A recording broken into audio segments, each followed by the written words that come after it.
One. One of the biggest and strongest empires to ever exist was the Roman Empire. The Roman Empire was founded in 31 BC and lasted until 1543 CE. One of the things that kept the empire alive and strong for so long was its great military power. These soldiers were divided into legions, which were groups of soldiers ranging from 4,000 to 6,000. The Roman Empire had around 28 legions. From the 3rd century BC to the 3rd century AD, Roman marching camps were used to house the Romans after marching.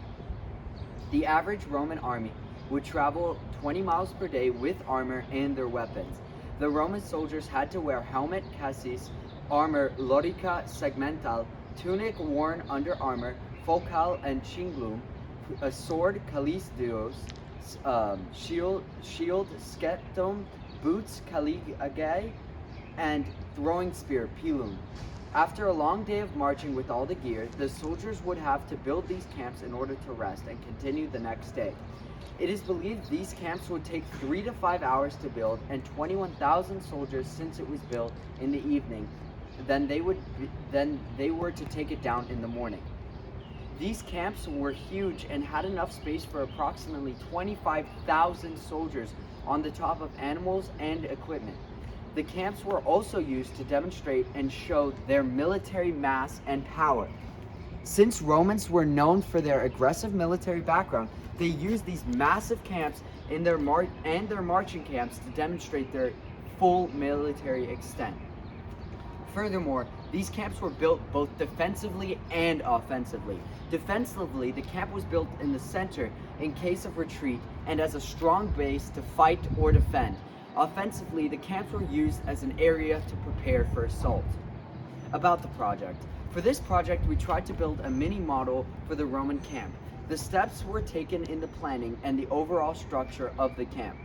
All Roman marching camps have similar designs, including ditches, followed by walls, then tents, to houses, to soldiers, equipments, and finally the hospitals as well. Overall structures consisted of a ditch that we cut horizontally and followed by a wall with soldiers and their tents behind it. After designing the overall idea of what the group wanted, then we measured out and laid the materials to the desired lengths and sizes in order to make the camp as proportionally and accurate as possible. These dimensions and measurements of the Roman camps include those of the soldiers, tents, walls, and ditches, which were all carefully preparated to fit the actual size. Assuming all the toy soldiers were 5'7", we had to make the tents a little taller than expected and about 5'10".